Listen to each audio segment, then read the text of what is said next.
Tajahaw, kauntag bahaw, magandang buhay mga pingyo, kumusta ang araw nyo? For today's video guys, sipagsibagan ako today. Ewan ko lang, trip ko lang na linis-linis ngayong araw na to. So, ayan na nga guys, let's start our day sa breakfast ni Lolo. So, ayan guys, biho powder yung pinakain ko sa kanya ngayon kasi nga kahapon, oatmeal yung pinakain ko sa kanya. Kaya for today, biho muna. So, black cereal yan, guys. So, yan yung pinapakain ko kay Lolo, ang black cereals. Masarap yan siya, guys. Para siyang Cerelac. Kung sa atin Cerelac na pinapakain natin sa babies. Saka dito, usually talaga pinapakain nila yan dito sa mga matatanda. Lalo na pag hindi na nakaka-cho. Ayan, hindi na nakaka-cho. Ano bang tawag dyan? Hindi na nakaka-nguya ba? Ayan. Kinuhanan ko nga muna si Lolo ng temperature at saka yung kanyang BP. So, yung temperature na ay 35 point something. And then, yung BP niya. Let's check out yung BP niya. So, ikura-kura na mekos-mekos ko yan guys para lumamig yan guys para pag kumain si Lolo medyo lang siya minute. So, 148. Grabe, mataas yung niya ngayon.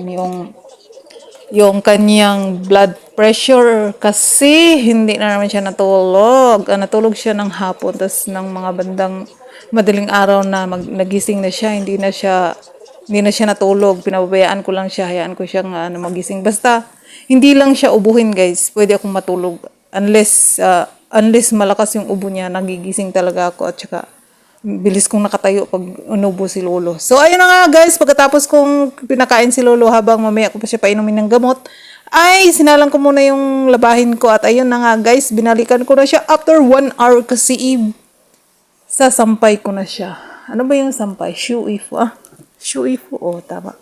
Shuifu, Shuifu. Shiifu yung maglalaba. Tapos yung magsasampay na shuifu. Parang ganun na. Basta yun na yun. Ifo kasi ang damit. So, ayan na nga guys. Ang init-init kaya naglaba ako guys. Kasi minsan lang ako naglaba once a week. Pag wala na akong damit, minsan pag wala na akong mausutin. Kasi nga nagtitipid tayo sa sabon. Ano ba yan? At saka hindi, maulan talaga mga past few days. Ngayon lang siya umaraw ng maaraw talaga. As in, sobrang init dyan guys. Kaya naisipan kong maglaba. Kunyari lang, masipag ako today. Kunyari lang, ewan ko, anong nakain ko ngayon naglaba ako. Hindi kasi nga mainit ngayon kaya grab the chance. Grab the chance para makapaglaba tayo, guys. At saka mabilis lang yan matuyo dyan. So, ang dami kong nilaban talaga.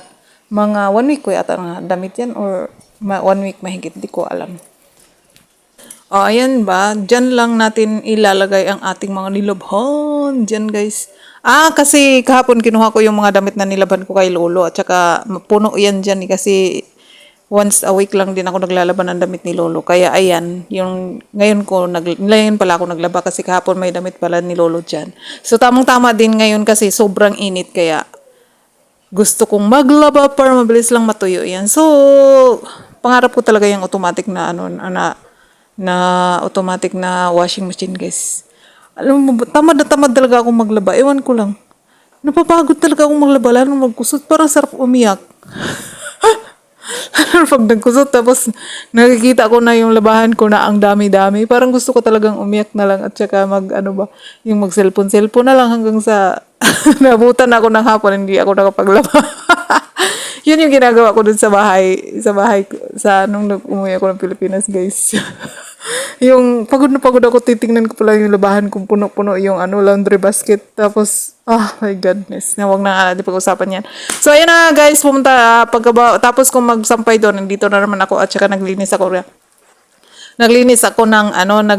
ng sala. Ayan yung sala namin, diba? See? Kunyari, pero may CCTV dyan guys, pero wala akong pakialam, nag-video pa rin ako. Kasi kunyari, naglilinis tayo. Ewan ko, against the light kasi yan kaya madilim siya. Pahayaan mo na at least naglinis ako. Makikita naman nila naglinis ako. Kunyari lang, maglilinis ako dyan guys pag nasa mood ako.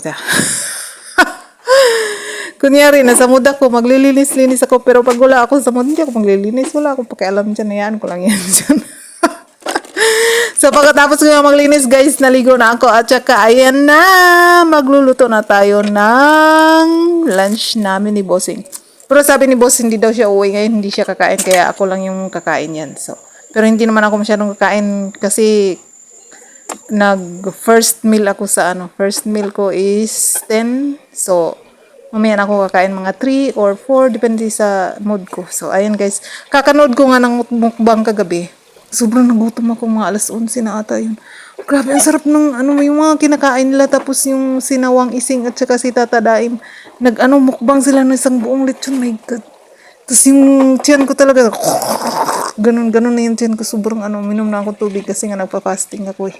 Nakakaloka. Alam mo yung pag nanonood ka ng mukbang talaga, yung natatakam ka sa mga pagkain, lalo na yung mga crunchy. Ah, my goodness, nakakagutom. So, wala yung, sabi nga nila pa na lutuin ko na daw yung tofu na binili niya. So, ayan nga, pangit yung pagkabili or yung paglagay ko lang ba sa na hindi ganun kainit yung mantika. Kaya, medyo siya nadudurog, nakakainis. Naiinis ako pag nadudurog siya eh. Kasi pangit yung tignan.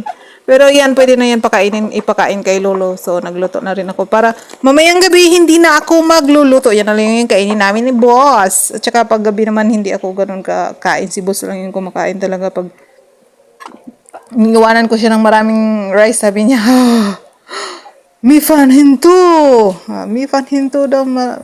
Ang dami ko daw rice na iniwan sa kanya. Sabi ko, kumain ka. Sabi ko, may guansi. Wo, cha. Wocha, wocha. Sabi ko naman sa kanya, kung su hento, may guansi, cha hento, Natatawa ako sa Chinese ko, guys. Ayan na nga, guys. Yan na yung gulay namin, tangkong lang muna. So, ayan na, guys. Thank you so much for today's video. Yan lang muna ang ating ganap today. Thank you so much, guys. And this is Darling Vlog. Saijian, wo ai ni. Bye-bye. See you tomorrow.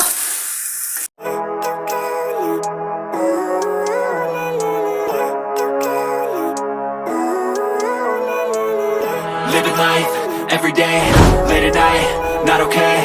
All I want, and I pray, all I need are some better days. Fuck me, I'm looking in the mirror, so foggy, but I've never seen clearer. I don't really think anyone can save me, and honestly I'm not really sure I want saving. I like to be my own worst enemy. There's no risk if you don't try at anything, so I'ma just keep buying everything. See you in the next life, have to be a better me. I don't think that my head's on straight.